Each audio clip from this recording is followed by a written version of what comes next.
जय हिंद दोस्तों, आपका मेरे यूट्यूब चैनल में हार्दिक स्वागत है। सीजी में निकलने वाले सभी गवर्नमेंट जॉब की नोटिफिकेशन पाने के लिए मेरे चैनल को सब्सक्राइब कर लें। सीजी में सभी विभाग से निकली हुई नोटिफिकेशन सबसे पहले मेरे यूट्यूब चैनल के माध्यम से मिलेगी। जैसे सीजी व्यापम से रिलेटेड पीएससी, पुलिस, विधानसभा, बैंक, रेलवे, एसएससी, कोई भी विभाग की नोटिफिकेशन होगी सबसे पहले मेरे यूट्यूब चैनल के माध्यम से आप तक पहुँचा दी जाएगी। इसलिए आप मेरे यूट्यूब चैनल को सब्सक्राइब कर लें और बेल के आइकन पे प्रेस कर लें। आज हम इस वैकेंसी के बारे में बात करेंगे। वो राजमाता श्रीमती देवेंद्र कुमारी सिंहदेव सरगुजा अंबिकापुर से आई हुई है, जो कि मेडिकल कॉलेज के लिए है।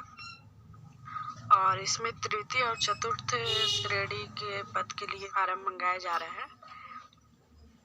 इसमें तृतीय श्रेणी के पद में 21 पोस्ट है, जो कि 62 पद के लिए है, और चतुर्थ श्रेणी के पोस्ट के लिए 15 पोस्ट है, जो कि 360 पोस्ट के लिए है।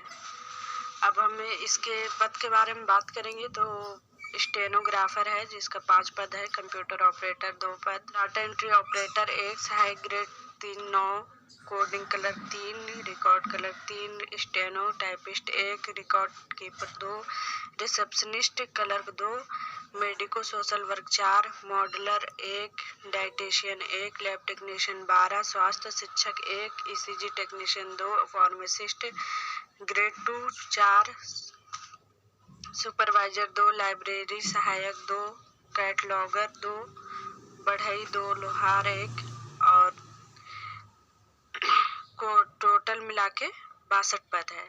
और चतुर्थ श्रेणी की बात करेंगे तो भृत्य 7, चौकीदार 7, cleaner 3, lab attendant 16, dissection hall attendant 4, sweeper 62, और भृत्य चौकीदार मिला के 5, वार्ड बाया और आया मिला के 205, और नाई के लिए 1, धोबी 12, packer 12, stretcher bearer 6, pump attendant 9, attendant 4, tailor 2, ऐसा मिला के टोटल मिला के 360 पोस्ट है। और इसकी जो जानकारी है ये ऑफिशियल वेबसाइट दी हुई है www.gmcambikapur.co.in, और इस वेबसाइट पे जाके आप और भी अवलोकन कर सकते हैं। बाकी विज्ञापन की अंतिम तिथि 17 अगस्त 2022 को है। मैं ये तृतीय और चतुर्थ पद जितनी बताई हूँ, ये सभी का क्वालिफिकेशन और वेतन मानदेय कितना कितना और कौन सी कैटेगरी के लिए कितना पोस्ट है, ये सारी जानकारी मैं इस वीडियो में दूंगी।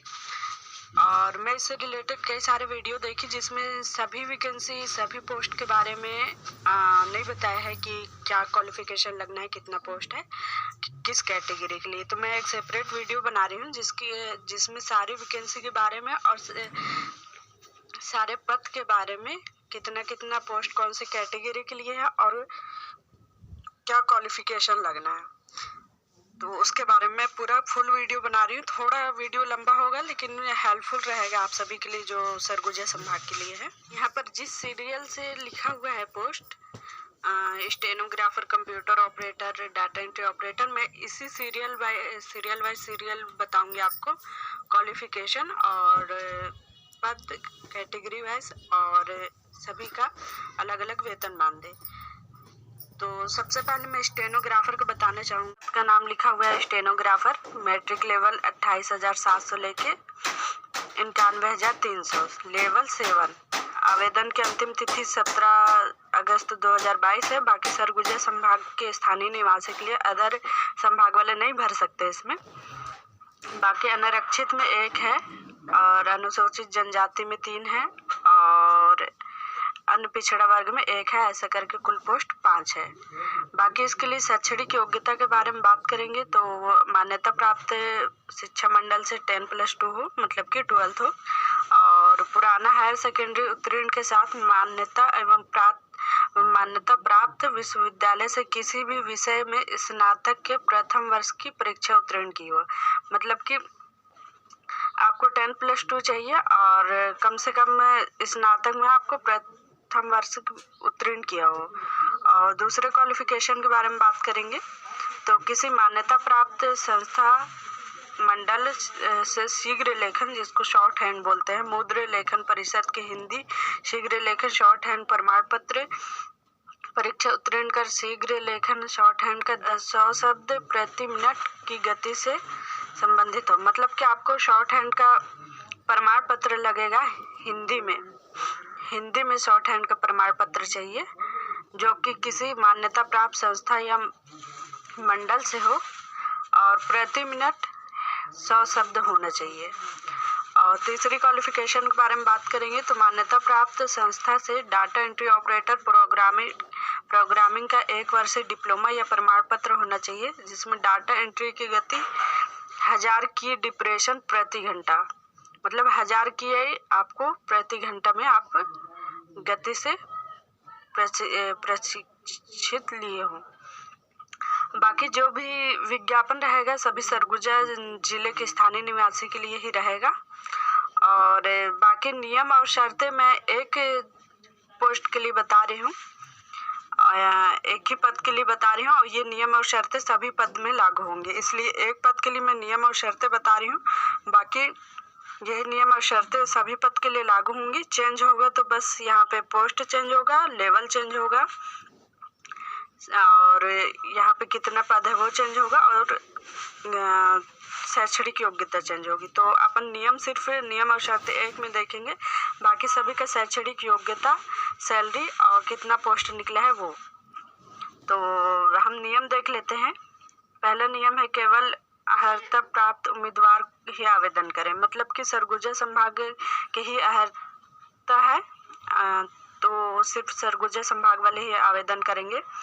बाकी दूसरे नंबर में लिखा अभ्यर्थी आवेदन करने के पहले विज्ञापन में दर्शित शैक्षणिक योग्यता, अर्हता, पंजीयन, अनुभव, आयु के अनुरूप जांच कर स्वयं सुनिश्चित कर लें कि अर्हता समस्त शर्तें और नियम लागू हो रहे हैं कि नहीं। मतलब जैसा इसमें अर्हता दी हुई है, जैसे में हम स्टेनोग्राफर की बात कर ले तो ये अर्हता दी हुई, तो इसके अनुसार आपकी अर्हता है नहीं है और आयु सब सही है, तो उसको आप सुनिश्चित कर ले, स्वयं द्वारा सुनिश्चित कर लें, तब फिर ये फार्म भरें। दिया हुआ है कि डाक में हुए विलंब की जिम्मेदारी इस संस्था द्वारा कार्यालय नहीं लेगी। मतलब डाक में अगर आपको डाक पहुंचने में विलंब हो रहा है तो संस्था जिम्मेदार नहीं होगी। बाकी तीसरा नियम की बात करेंगे तो आरक्षित शैक्षणिक अर्हता, अनुभव, अर्हता आवेदन पत्र के अंतिम तिथि तक धारित, मतलब कि जो भी आपकी शैक्षणिक योग्यता है और अर्हता है वो अंतिम तिथि के पहले का ही होना चाहिए। मतलब कि आवेदन जिस दिन आप कर रहे हैं, जैसे 30 जुलाई या 5 अगस्त जब भी कर रहे हैं तो उससे पहले का होना चाहिए। आपके आवेदन करने से पहले का ये अनुभव होना चाहिए, अनुभव या शैक्षणिक योग्यता। और अगर आवेदन तिथि के बाद का होगा तो प्राप्त प्रमाण पत्र स्वीकार नहीं किया जाएगा। चौथी नियम की बात कर ले तो आवेदित पद के अनुसार शैक्षणिक योग्यता की प्रविष्टि नहीं पाए जाने पर स्व निरस्त हो जाएगा। मतलब कि जो आपके शैक्षणिक योग्यता लिखा हुआ है यहाँ पे वो आपके द्वारा दी गई जानकारी में नहीं पाया गया, जैसे यहाँ पे बोला है ना कि शीघ्र लेखन, मुद्र लेखन, ये तीनों में से कोई भी एक नहीं पाया गया तो आपका आवेदन स्व निरस्त हो जाएगा। 5वें अर्हता नियम के बारे में बात करेंगे तो उपयुक्त विज्ञापन विभागीय सेवा भर्ती नियम और प्रकाशित है, मतलब कि जो नियम है वो लागू होंगे। बाकी 6वीं के बारे में बात करेंगे तो ये बताया गया है कि राजपत्र रायपुर द्वारा दिनांक 11 जनवरी 2012 में प्रावधान के सरगुजा संभाग को आरक्षण रोस्टर दिया गया है। मतलब राजपत्र में, छत्तीसगढ़ के राजपत्र में बताया गया है कि 11 जनवरी 2022 के अनुसार सरगुजा संभाग को आरक्षण दिया गया है। 7वीं की बात कर ले तो आवेदन पत्र के साथ किसी भी प्रकार का शैक्षणिक दस्तावेज, प्रमाण पत्र संलग्न नहीं करना है। 8वीं के बारे में बात करेंगे तो अलग अलग पदों पर आवेदन करने हेतु तो शुल्क पृथक जमा करना होगा। जैसे आप 2-3 पद के लिए भर रहे हैं तो सभी का अलग अलग फीस आपको जमा करना होगा। 9वीं की बात करेंगे तो पदों की संख्या परिवर्तनीय है और आवश्यकता अनुसार कम और अधिक किया जा सकता है। तथा पद विलोपित भी किया जा सकता है। और इस संबंध में उम्मीदवारों का कोई भी दावा मान्य नहीं होगा। मतलब कि पहले विज्ञापन में बताया गया कि 5 पद है और अब 3 पद कर दिया, तो कोई उम्मीदवार अगर दावा करने जा रहा है तो उसका दावा मान्य नहीं होगा। बाकी 10वें के बारे में बात करेंगे तो उपयुक्त पदों में आवेदन करने हेतु आवेदक सरगुजा संभाग का स्थानीय निवासी होना अनिवार्य है। इसके लिए आपको स्थानीय निवासी का निवास प्रमाण पत्र आवेदन भरने के अंतिम तिथि के पहले का होना अनिवार्य है। 11वें के बारे में बात करेंगे में आवेदन करने की अंतिम तिथि किसी भी रोजगार कार्यालय में आवेदित जीवित पंजीयन हो। मतलब आवेदन करने के अंतिम तिथि मतलब जब आप आवेदन कर रहे हैं उस तिथि के पहले का रोजगार कार्यालय का जीवित पंजीयन हो। 12वें के बारे में बता रहा है 18 वर्ष से कम ना हो और 35 वर्ष से अधिक ना हो। बाकी आयु की छूट भी दी जाएगी जो राज्य शासन द्वारा समय समय पर दिशा निर्देश दिया गया है उसके आधार पर छूट भी दी जाएगी। बाकी यहाँ पे लिखा हुआ है शासकीय अर्धशासकीय संस्था से कार्यरत कर्मचारी को विज्ञापन के आवेदन करने के अंतिम तिथि पूर्व नियोक्ता प्रमाण पत्र या अनापत्ति अनुभव जो पहले से ही किसी जॉब में है वो अनापत्ति अनुभव इसमें लगाए, ये बताया गया है। यदि अभ्यर्थी सरगुजा संभाग का स्थानीय निवासी ST/SC OBC हो तो शासन द्वारा समय समय पर जारी आदेश और निर्देश के अनुसार समक्ष अधिकारी द्वारा छत्तीसगढ़ से स्थायी जाति मतलब ST/SC और OBC वाले को जाति प्रमाण पत्र प्रस्तुत करना अनिवार्य होगा। बाकी अनारक्षित वर्ग जो जनरल में है और अनुसूचित जाति जनजाति महिला अभ्यर्थी के नाम के साथ में पिता का नाम सहित और जाति प्रमाण पत्र प्रस्तुत करना होगा। अनपिछड़ वर्ग के आरक्षण गैर क्रीमी लेयर के आधार पर दिए गए मतलब क्रीमी लेयर में जो आएंगे उनको यहाँ पे छूट नहीं दी जाएगी। अन्य पिछड़ा वर्ग के अभ्यर्थी को स्थानीय जाति प्रमाण पत्र के गैर क्रीमी लेयर के अंतर्गत प्रमाण पत्र के समक्ष अधिकारी द्वारा प्रदत्त ऐसा आय प्रमाण पत्र भी प्रस्तुत करना होगा जिसमें कि बताया गया हो कि 3 वित्तीय वर्ष के भीतर जारी किया हो। पिता की वार्षिक आय को दर्शाया गया हो जो कि क्रीमी लेयर के अंतर्गत नहीं आता हो। उपरोक्त पद एवं नियम विज्ञापित पद से आवेदन प्राप्त करने की तिथि में लिखित प्रतियोगी कौशल दक्ष परीक्षा प्रयोजित अभ्यर्थी को प्राप्तांक और मेरिट लिस्ट क्रम के चयन किया जाएगा। मतलब आप जो प्राप्तांक जिसमें 45 अंक लिखित होगा और 45 अंक कौशल दक्ष होगा और 10 अंक शासन द्वारा स्वास्थ्य प्रमाण पत्र के आदेशानुसार 10 अंक जो कोरोना में काम के होंगे वो 10 अंक उनको मिलेगा। बाकी अगले दिशा निर्देश के बारे में बात करेंगे तो यहाँ पे बस इसमें दिया हुआ है, वेबसाइट दी हुई है कि इसमें आप जानकारी ले लें। और अगला बात करेंगे तो इसमें बताया गया है लिखित कौशल प्रतियोगी परीक्षा किसी भी जानकारी प्राप्त कर आने जाने की किसी भी प्रकार का भत्ता और मानदेय पात्र नहीं होगा। मतलब कि आने जाने का किराया नहीं दिया जाएगा। बाकी इसमें लिखा हुआ आवेदक के उनके द्वारा प्रस्तुत आवेदन के आधार पर भर्ती की सम्मिलित करने हेतु आवेदन पत्र कदापि अर्थ नहीं होगी। मतलब कि तिथि के बाद में आप अपना आवेदन देंगे तो आवेदन प्राप्त नहीं किया जाएगा। अभ्यर्थी को नियुक्ति अर्हता मान लिया जाएगा। चयन के किसी भी स्तर पर अभ्यर्थी आवेदन पत्र बिना कोई भी सूचना दिए निरस्त कर दिया जाएगा। लिखित प्रतियोगी परीक्षा में प्राप्तांक के आधार पर मेरिट क्रम में 1.5 के आधार पर परीक्षा में अभ्यर्थियों को सम्मिलित किया जाएगा। मतलब कि कौशल दक्ष परीक्षा में को बुलाएंगे और फिर उस लोग के साथ लिखित और प्रतियोगी परीक्षा लिया जाएगा, उसके बाद में चयन होगा। समान अंक होने पर वरिष्ठता के आधार पर, जन्म तिथि के आधार पर जिस अभ्यर्थी की उम्र अधिक होगी उसको पात्र माना जाएगा, उसका सिलेक्शन ले लिया जाएगा। अगले के बारे में बात करेंगे तो इसमें बताया गया है कि विज्ञापन में चयन की प्रक्रिया किसी भी सूची और दस्तावेज में सुधार की प्रक्रिया की जा सकती है और ऐसी त्रुटि सुधार के चयन प्रक्रिया प्रभावित रहेगी। इसके संबंध में कोई भी अभ्यावेदन स्वीकार नहीं किया जाएगा। अगला बताया गया है चयन उपरांत अभ्यर्थी को संबंध में कोई जानकारी असत्य नियुक्ति किए बिना ही बिना सूचना दिए उसकी आवेदन को तत्काल समाप्त कर दिया जाएगा। अगला दिया उम्मीदवार के संबंध में चयन प्रक्रिया किसी भी प्रकार का अवैतनिक तरीके से नियुक्ति सिफारिश संबंधी शिकायत पाए जाने पर बिना किसी सूचना के उम्मीदवार को उम्मीदवारी निरस्त कर दी जाएगी। अगला लिखा हुआ है लिखित और प्रतियोगी परीक्षा, कौशल परीक्षा, अनुभव, योग्यता, बोनस के आधार पर मेरिट लिस्ट बनेगा। 1.3 के आधार पर अभ्यर्थियों को दस्तावेज और सम्मिलित किया जाएगा। तो पदों पर नियुक्ति राज्य शासन द्वारा निर्देश 21/2020 दिनांक 29/7/2020 के निर्देशानुसार 3 वर्ष की परीक्षा अवधि पर किया जाएगा। मतलब कि इसका जो कार्यकाल है वो सिर्फ 3 वर्ष का ही होगा।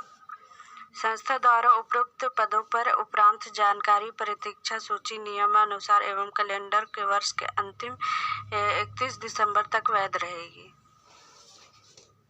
छत्तीसगढ़ शासन द्वारा सिविल सेवा नियम 1961/6 के अनुसार अभ्यर्थियों के संबंध में अर्हता लागू होगी। किसी भी प्रकार का विवादास्पद स्थिति में प्रमुख निवारण अंतिम सर्वमान्य होगा। शासन द्वारा समय समय पर आदेश, निर्देश, नियम आदि लागू होगी। इन पदों पर नियुक्ति और अंतर्गत किसी न्यायालय में लंबित तथा भविष्य के दायरे में किसी भी प्रकार का प्रकरण माननीय न्यायालय द्वारा पारित आदेश को अध्ययन होगी। ये तो हो गया पूरा। मैं बता दी हूँ शर्तें और निर्देश क्या क्या है। यही शर्तें और निर्देश सभी पोस्ट में लागू होंगे जो 422 पोस्ट के लिए है। अगले पोस्ट के बारे में बात करेंगे जिसकी शैक्षणिक योग्यता और पद का नाम, वेतन और किसके लिए, कौन सी कैटेगरी के लिए कितना पोस्ट निकले हैं वो बताएंगे। दूसरे नंबर की वैकेंसी के बारे में बात करेंगे जो कि कंप्यूटर ऑपरेटर के लिए है। 1300 से लेकर 80,500 तक है पोस्ट। रिक्त पद के बारे में बात कर लें तो रिक्त पद टोटल 2 है जो कि एक अनारक्षित है और एक अनुसूचित जनजाति में है। शैक्षणिक योग्यता के बारे में बात करेंगे तो मान्यता प्राप्त शिक्षा मंडल से 10+2 हो, मतलब कि 12th हो, और नहीं तो कॉलेज का आपका किसी भी विषय में स्नातक का प्रथम वर्ष परीक्षा उत्तीर्ण हो, या तो 10+2 हो या तो फिर फर्स्ट ईयर में हो, और या तो फिर कक्षा 10वीं की परीक्षा उत्तीर्ण कर एवं मान्यता प्राप्त संस्था से किसी भी विषय में त्रिवर्षीय डिप्लोमा हो। और दूसरी, ये तीनों में से कोई एक भी रहेगा तो आप मान्य हैं। और दूसरी शैक्षणिक योग्यता के बारे में बात करेंगे तो मान्यता प्राप्त संस्था से डाटा एंट्री ऑपरेटर प्रोग्रामिंग में 1 वर्षीय डिप्लोमा या प्रमाण पत्र हो तथा हिंदी और अंग्रेजी की डाटा एंट्री की गति 8000 की डिप्रेशन प्रति घंटा, मतलब अब 1 घंटे में आपका 8000 की डिप्रेशन प्रति घंटा की कौशल परीक्षा ली जाएगी। बाकी नियम सेम है सभी में, जो मैंने नियम ऊपर में आपको बताया है स्टेनोग्राफर का, वही सभी के लिए नियम सेम है। और थर्ड वैकेंसी के बारे में बात करेंगे तो डाटा एंट्री ऑपरेटर का है। मैट्रिक लेवल के बारे में बात करेंगे तो 25,300 से लेकर 80,500 तक है। और पोस्ट के बारे में बात करेंगे तो टोटल पोस्ट 1 है जो कि अनारक्षित है। बाकी इसकी शैक्षणिक अर्हता के बारे में बात करेंगे तो मान्यता प्राप्त शिक्षा मंडल से 10+2 हो, मतलब कि 12th हो, या स्नातक में फर्स्ट ईयर प्रथम वर्ष उत्तीर्ण हो, या तो 10वीं क्लास के बाद में किसी मान्यता प्राप्त विश्वविद्यालय से त्रिवर्षीय डिप्लोमा हो। सेकेंड अर्हता के बारे में बात करेंगे तो डाटा एंट्री डिप्लोमा या प्रमाण पत्र हो, जैसे DCA PGDCA रहता है। और उसके अलावा हिंदी और अंग्रेजी डाटा एंट्री की गति के 8000 की डिप्रेशन प्रति घंटे से कौशल परीक्षा ली जाएगी। तीसरा शैक्षणिक योग्यता के बारे में बात करेंगे तो मान्यता प्राप्त संस्था से शीघ्र लेखन और मुद्र लेखन परीक्षा उत्तीर्ण हो, कंप्यूटर एवं सॉफ्टवेयर के माध्यम से, कंप्यूटर या सॉफ्टवेयर के माध्यम से हिंदी और अंग्रेजी मुद्र लेखन में 8000 की डिप्रेशन प्रति घंटा के गति से आपकी कौशल परीक्षा ली जाएगी। बाकी सरगुजा संभाग को ही आरक्षण दिया जाएगा, ये सभी में लागू है।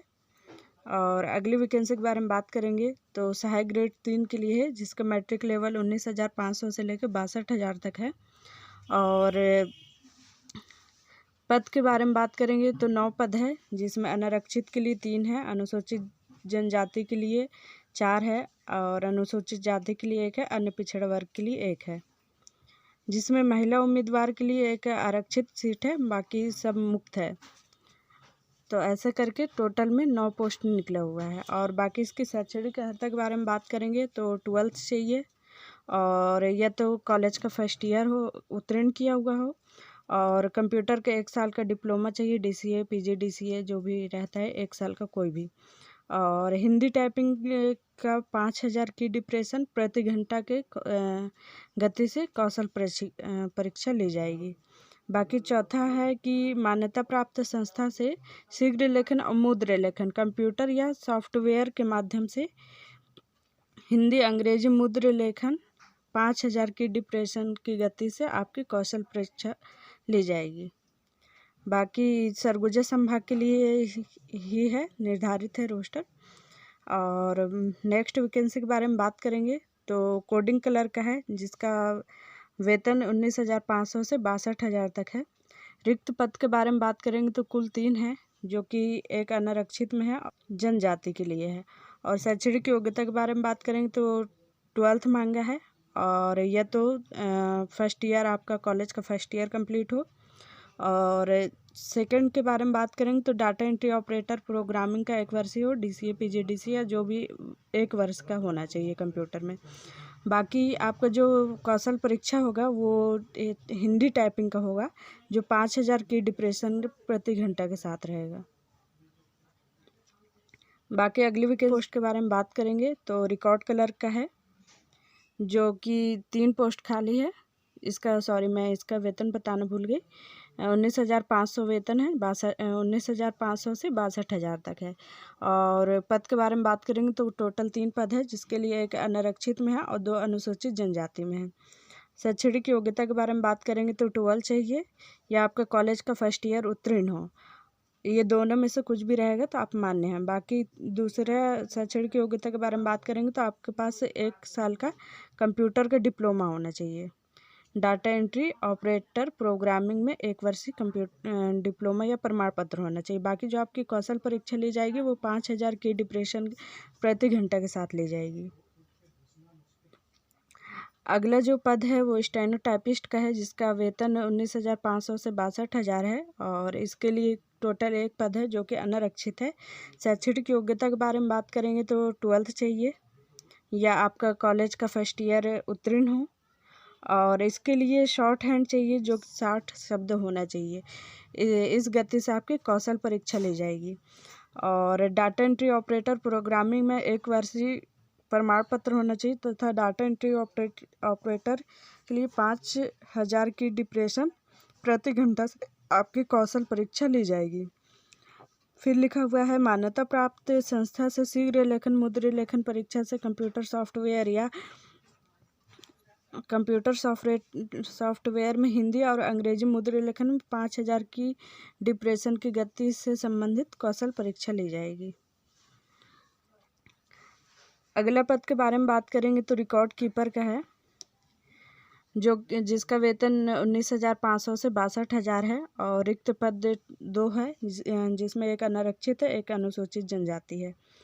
और अनिवार्य शैक्षणिक योग्यता के बारे में बात करेंगे तो 12th चाहिए, या आपका कॉलेज का फर्स्ट ईयर उत्तीर्ण हो, और कंप्यूटर डिप्लोमा में आपका कोई भी 1 वर्ष का डिप्लोमा हो, प्रमाण पत्र हो, और जो आपका कौशल परीक्षा लिया जाएगा वो 5000 की डिप्रेशन के साथ प्रति घंटा होना चाहिए।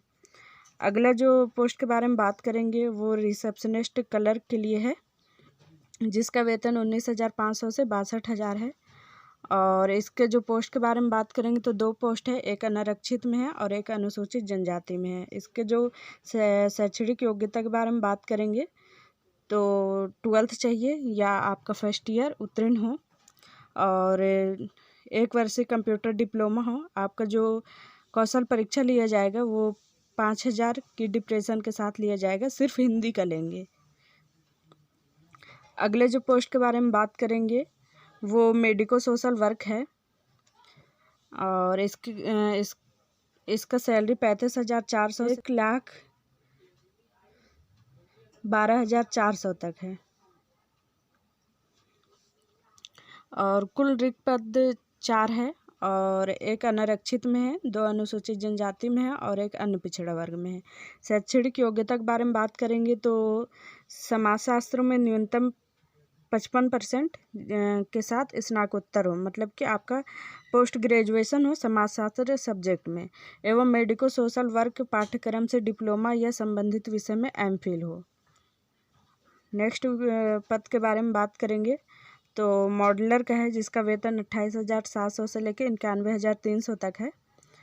और खाली पोस्ट के रिक्त पोस्ट के बारे में बात करेंगे तो एक है जो कि अनारक्षित है, और इसकी शैक्षणिक योग्यता के बारे में बात करेंगे तो ललित कला में जे कॉलेज ऑफ आर्ट में स्नातक उपाधि हो, और दूसरे जो शैक्षणिक योग्यता है व्यावसायिक चित्रकारिता फोटोग्राफी में 1 वर्ष का अनुभव हो। अगला पद के बारे में बात करेंगे जो डाइटिशियन का है, जिसका वेतन 28,700 से लेकर 91,300 तक है। और इसका जो रिक्त पद है वो सिर्फ एक है जो कि अनारक्षित के लिए है। इसका जो शैक्षणिक योग्यता है MSc होम साइंस डाइटिक्स विषय के साथ हो। अगले जो पोस्ट के बारे में बात करेंगे वो लैब टेक्नीशियन है, जिसका मैट्रिक लेवल 28,700 से लेकर 91,300 तक है। और रिक्त पोस्ट के बारे में बात करेंगे तो 12 है, जिसमें अनारक्षित में 3 है, अनुसूचित जाति में 6 है, अनुसूचित जनजाति में 6 है, अनुसूचित जाति में 1 है, अन्य पिछड़ा वर्ग में 2 है। और महिलाओं के लिए अनुसूचित जनजाति में 2 सीट रिजर्व है, बाकी सब मुक्त है। और शैक्षणिक योग्यता के बारे में बात करेंगे तो जीव विज्ञान, भौतिक शास्त्र और रसायन शास्त्र में हायर सेकेंडरी परीक्षा उत्तीर्ण हो, मतलब कि 12th आपका इस सब्जेक्ट से होना अनिवार्य है। और शासकीय संस्था में पैथोलॉजी टेक्नीशियन का पाठ्यक्रम प्रशिक्षित हो, मतलब कि DMLT, BMLT, MLT जो रहता है वो उत्तीर्ण हो। और राज्य पैरामेडिकल काउंसिल में आपका रजिस्ट्रेशन हो, मतलब कि छत्तीसगढ़ पैरामेडिकल काउंसिल में रजिस्ट्रेशन हो। अगले जो पद के बारे में बात करेंगे वो स्वास्थ्य शिक्षक के लिए है, जिसका वेतन 28,700 से लेकर 91,300 तक है।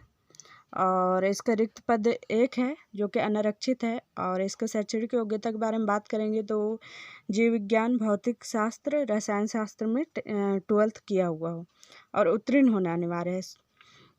अगला जो बात करेंगे स्वास्थ्य विभाग द्वारा बहुउद्देशीय स्वास्थ्य कार्यकर्ता, मतलब कि MPW प्रशिक्षण प्राप्त हो। अगले जो पद के बारे में बात करेंगे वो ECG टेक्नीशियन है, जिसका वेतन 28,700 से लेकर 91,300 है।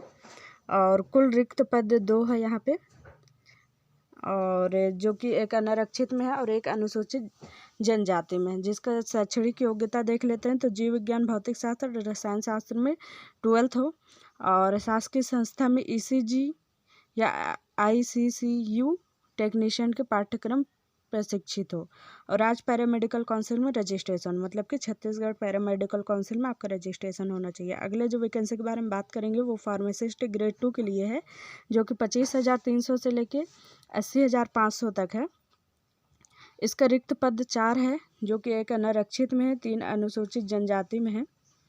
और शैक्षणिक योग्यता के बारे में बात करेंगे तो जीव विज्ञान, भौतिक शास्त्र, रसायन शास्त्र से हायर सेकेंडरी उत्तीर्ण हो, मतलब कि 12th उत्तीर्ण हो इन सब्जेक्टों से। और फार्मासिस्ट में डिग्री या डिप्लोमा हो, और फार्मासिस्ट काउंसिल में इसका पंजीयन हो। अगली जो वैकेंसी करेंगे वो सुपरवाइजर के लिए है, जो कि जिसका वेतन 25,300 से लेकर 80,500 तक। और इसका रिक्त पद देख लेते हैं तो रिक्त पद सिर्फ 2 है, जो कि अनारक्षित में 1 है और अनुसूचित जनजाति में 1 है। और शैक्षणिक योग्यता जीव विज्ञान, भौतिक शास्त्र, रसायन शास्त्र में 12th हो, उत्तीर्ण हो, और किसी भी शासकीय चिकित्सालय या होटल में लॉन्ड्री विभाग का अनुभव हो। अगले जो पद के बारे में बात करेंगे वो लाइब्रेरी सहायक के लिए है, जिसका वेतन 22,400 से 71,200 तक है। और इसका जो रिक्त पद है वो 2 है, एक अनारक्षित में है, एक अनुसूचित जनजाति में है, जिसका अनिवार्य शैक्षणिक योग्यता लाइब्रेरी साइंस में डिप्लोमा चाहिए। अगले जो पद के बारे में बात करेंगे वो कैटलॉगर का है, जिसका वेतन 22,400 से लेकर 71,200 तक है। और इसके लिए 2 पद है सिर्फ, एक अनारक्षित में, एक अनुसूचित जनजाति में है। और शैक्षणिक योग्यता लाइब्रेरी साइंस में डिप्लोमा चाहिए। अगले जो पद के बारे में बात करेंगे वो बढ़ई का है, जिसके लिए वेतन 19,500 से लेकर 62,000 तक है। और इसका जो रिक्त पद है वो 2 है, एक अनुसूचित जनजाति में है और एक अनारक्षित में है, जिसके लिए शैक्षणिक योग्यता हायर सेकेंडरी परीक्षा उत्तीर्ण किया हो और संबंधित विषय में ITI से कारपेंटर ट्रेंड प्रमाण पत्र हो। अगले जो पद के बारे में बात करेंगे वो लोहार का है, जिसके लिए 19,500 से लेके 62,000 सैलरी है। और सिर्फ एक पद है जिसके लिए, जो कि अनारक्षित है। इसकी शैक्षणिक योग्यता के बारे में बात करेंगे तो मान्यता प्राप्त ITI से लोहार कार्य का प्रशिक्षण तथा संबंधित विषय में 6 माह का कार्य अनुभव अनिवार्य है। अगले पद के बारे में जो बात करेंगे वो भृत्य के लिए, जिसका वेतन 15,600 से लेकर 49,400 तक है, जिसके लिए कुल रिक्त पद 7 है, जो कि 2 अनारक्षित में है, 4 अनुसूचित जनजाति में है और अन्य पिछड़ा वर्ग में 1 है।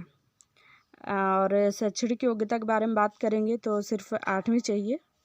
अगले जो पोस्ट के बारे में बात करेंगे वो चौकीदार के लिए है, जिसका वेतन 15,600 से लेकर 49,400 तक है। और कुल रिक्त पद 7 है, जो अनारक्षित में 2 है, अनुसूचित जनजाति में 4 है, अन्य पिछड़ा वर्ग में 1 है। इसकी शैक्षणिक योग्यता के बारे में बात करेंगे तो किसी भी मान्यता प्राप्त मंडल से आपको 8वीं उत्तीर्ण होना अनिवार्य है। अगले जो पोस्ट के बारे में बात करेंगे वो क्लीनर का है, जिसका वेतनमान 15,600 से 49,400 तक है। और कुल रिक्त पद 3 है, अनारक्षित में 1 है और अनुसूचित जनजाति में 2 है। शैक्षणिक योग्यता के बारे में बात करें तो किसी भी मान्यता प्राप्त मंडल से आपका 8वीं उत्तीर्ण होना चाहिए। जो पद के बारे में बात करेंगे वो लैब अटेंडेंट का है, जिसका वेतन 15,600 से 49,400 है। कुल जो पद है उसमें 16 पद खाली है, जिसमें अनारक्षित में 4 है, अनुसूचित जनजाति में 9 है और अनुसूचित जाति में 1 है, अन्य पिछड़ा वर्ग में 2 है। बाकी इसकी शैक्षणिक योग्यता के बारे में बात करेंगे तो 8वीं उत्तीर्ण होना चाहिए। अगले जो पद के बारे में बात करेंगे वो डिस्ट्रैक्शन हॉल अटेंडेंट का है, जिसका सैलरी 15,600 से 49,400 तक है। और रिक्त पोस्ट के बारे में बात करेंगे तो 4 है, अनारक्षित में 1 है, अनुसूचित जाति में 2 है और अन्य पिछड़ा वर्ग में 1 है, जिसकी शैक्षणिक योग्यता ओनली 8वीं पास मांगा है। और अगली जो पद के बारे में बात करेंगे वो स्वीपर के लिए है, जिसका वेतन 15,600 से 49,400 है और रिक्त पद 62 है। और जिसके लिए अनारक्षित में 16 पोस्ट है, अनुसूचित जनजाति में 34 है, अनुसूचित जाति में 3 है, अन्य पिछड़ा वर्ग में 9 है। और इसके लिए सिर्फ आपको 8वीं पास ही उत्तीर्ण मांगा है। बाकी अगली जो पद के बारे में बात करेंगे वो भृत्य और चौकीदार के लिए, जिसका वेतन 15,600 से लेकर 49,400 तक है, जिसका कुल रिक्त पद 5 है, जिसमें से 2 अनारक्षित में, 2 अनुसूचित जनजाति में और एक अन्य पिछड़ा वर्ग में, जिसके लिए शैक्षणिक योग्यता सिर्फ आपको 8वीं उत्तीर्ण मांगा है। अगली जो पद के बारे में बात करेंगे वो वार्ड बाया आया के लिए है, जिसका वेतन 15,600 से लेकर 49,400 तक है। और इसका जो रिक्त पद है वो 205 है, जिसमें अनारक्षित में 53 है और अनुसूचित जनजाति में 113 है, अनुसूचित जाति में 10, अन्य पिछड़ा वर्ग में 29 है। बाकी इसकी शैक्षणिक योग्यता 8वीं मांगी गई है। और अगले जो पद के बारे में बात करेंगे वो नाई के लिए है, जिसका वेतन 15,600 से लेकर 49,400 तक है। और इसके लिए रिक्त पद 1 है जो कि अनारक्षित है, जिसके लिए सिर्फ आपको 8वीं उत्तीर्ण मांगा गया है। अगले जो पद के बारे में बात करेंगे वो धोबी है, जिसका सैलरी 15,600 से लेकर 49,400 तक है। और जिसके लिए रिक्त पद 12 है। अनारक्षित के लिए 3 है, अनुसूचित जनजाति के लिए 6 है और अनुसूचित जाति के लिए 1 है और अन्य पिछड़ वर्ग के लिए 2 है। और इसके लिए जो शैक्षणिक योग्यता है वो सिर्फ 8वीं पास मांगी गई है। और अगले जो पद के बारे में बात करेंगे वो पैकर का है, जिसका वेतनमान 15,600 से लेकर 49,400 है। और इसका जो पोस्ट है वो 12 रिक्त पोस्ट है, जो अनारक्षित के लिए 3 है, अनुसूचित जनजाति के लिए 6 है, अनुसूचित जाति के लिए 1 है, अन्य पिछड़ा वर्ग 1 है। और इसका जो शैक्षणिक योग्यता है तो 8वीं मांगा गया है। अगला पद के बारे में बात करेंगे तो स्ट्रेचर बैरियर का है, जिसमें 15,600 सैलरी है, 15,600 से लेकर 49,400 तक सैलरी है। इसका रिक्त पद 6 है, जिसमें अनारक्षित में 2 है, अनुसूचित जनजाति में 3 है और अन्य पिछड़ा वर्ग में 1 है, जिसके लिए सिर्फ आपको 8वीं उत्तीर्ण मांगा गया है। अगले जो पद के बारे में बात करेंगे वो पंप अटेंडेंट का है और इसके लिए आपको 15,600 रुपये से लेकर 49,400 तक सैलरी मिलेगा। कुल रिक्त पद 9 है, अनारक्षित में 2 है, अन्य अनुसूचित जनजाति में 5 है, अनुसूचित जाति में 1 है, अन्य पिछड़ा वर्ग में 1 है, जिसके लिए शैक्षणिक योग्यता किसी भी मान्यता प्राप्त संस्था से आपको 8वीं चाहिए और मान्यता प्राप्त संस्था से ITI उत्तीर्ण किया हुआ हो। और अगला जो पोस्ट के बारे में बात करेंगे वो अटेंडेंट का है, जिसका सैलरी 15,600 से 49,400 तक है। और इसमें रिक्त पद 4 है, जिसके लिए अनारक्षित के लिए 1 है, अनुसूचित जनजाति के लिए 2 है और अन्य पिछड़ा वर्ग के लिए 1 है। इसकी जो शैक्षणिक योग्यता है जीव विज्ञान, भौतिक शास्त्र और रसायन शास्त्र में आपका 12th हो और किसी भी मान्यता प्राप्त संस्था से ऑर्थोपेडिक या ड्रेसर टेक्नीशियन प्रशिक्षण प्रमाण पत्र होना चाहिए और छत्तीसगढ़ पैरामेडिकल परिषद में आपका पंजीकृत होना चाहिए सर्टिफिकेट। अगले जो पोस्ट के बारे में बात करेंगे वो टेलर के लिए है, जिसके लिए 15,600 से 49,400 तक सैलरी है। और इसमें कुल 2 पद है, जो एक अनारक्षित के लिए है और एक अनुसूचित जनजाति के लिए, जिसके लिए शैक्षणिक योग्यता है 8वीं पास मांगी गई है और मान्यता प्राप्त संस्था से आपको ITI प्रशिक्षण उत्तीर्ण हो। अगले जो माली के लिए है, जिसका सैलरी 15,600 से 49,400 तक है और इसका रिक्त पद 4 है और अनारक्षित के लिए 1 है, अनुसूचित जनजाति के लिए 2 है और अन्य पिछड़ा वर्ग के लिए 1 है, जिसके लिए शैक्षणिक योग्यता सिर्फ 8वीं मांगी गई है। सर्वेंट का पोस्ट है और 15,600 से सैलरी स्टार्ट है और 49,400 तक है।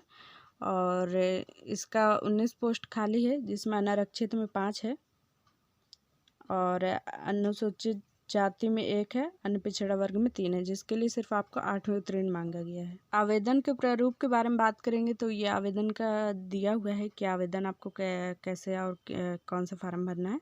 तो यहाँ पे आवेदन दिया हुआ है और यहाँ पे आपको रंगीन फ़ोटो लगाना है, स्वप्रमाणित करके यहाँ पे लगा दीजिएगा और यहाँ पे साइन कर दीजिएगा नीचे में। और ये आपका पूरा फार्म दिया हुआ है, इस फार्म को भरना है, आपको सावधानीपूर्वक भरिएगा। और नीचे में ये घोषणा पत्र दिया हुआ है और यहाँ पे अपना नाम पता, एड्रेस, पिता का नाम सब पूरा फिल कर दीजिएगा। इसका मैं PDF आपको डिस्क्रिप्शन में इसका लिंक दे दूँगी या PDF दे दूँगी, आप उससे डाउनलोड करके अपना फार्म को फिल कर लीजिएगा। अब जो जानकारी देने वाली हूँ वो लास्ट जानकारी है, जो कि फ़ीस से संबंधित है। शुल्क आपको कितना क्या लगेगा, तो शुल्क आपको अनुसूचित जाति और अनुसूचित जनजाति के लिए फीस 200 रुपये लगेगा, और अन्य पिछड़ा वर्ग अनारक्षित के लिए 300 रुपये लगेगा। मतलब कि ST SC के लिए 200, OBC और जनरल के लिए 300 रुपये लगेगा। और आवेदन आपको शुल्क कैसे करना है, तो शुल्क का ट्रांजैक्शन आप किसी भी माध्यम से कर सकते हैं। भारतीय स्टेट बैंक का जो खाता नंबर है वो दिया हुआ है, अंबिकापुर के भारतीय स्टेट बैंक का खाता नंबर है जो मेडिकल कॉलेज का है, ये दिया हुआ है, और IFSC कोड दिया हुआ है। इस पर आपको जमा करना है, और जिस भी माध्यम से आप शुल्क जमा करते हैं उस माध्यम का आप स्क्रीनशॉट ले लें या पर्ची ले लें। उस पर्ची को आपको आवेदन के साथ में संलग्न करना होगा, आवेदन पत्र के साथ में संलग्न करना अनिवार्य है। इसके अगर आप संलग्न नहीं करते हैं तो इसके अभाव में आपका जो आवेदन रहेगा वो निरस्त माना जाएगा। और बाकी बताया गया है कि पूर्ण भरे हुए आवेदन पत्र को घोषणा पत्र के साथ में और इस एड्रेस पे आपको पोस्ट करना है, रजिस्टर्ड डाक के माध्यम से या स्पीड पोस्ट के माध्यम से 17 अगस्त से पहले आपको इस ये एड्रेस दिया हुआ है, इस एड्रेस पे पोस्ट कर दीजिए। कोई डाउट हो, कोई कन्फ्यूज़न हो तो मुझे कमेंट कर ले, और मैं कोशिश करूँगी सभी कमेंट का जवाब देने के लिए। वीडियो देखने के लिए धन्यवाद। वीडियो अच्छी लगी हो तो लाइक, शेयर और सब्सक्राइब कर दें।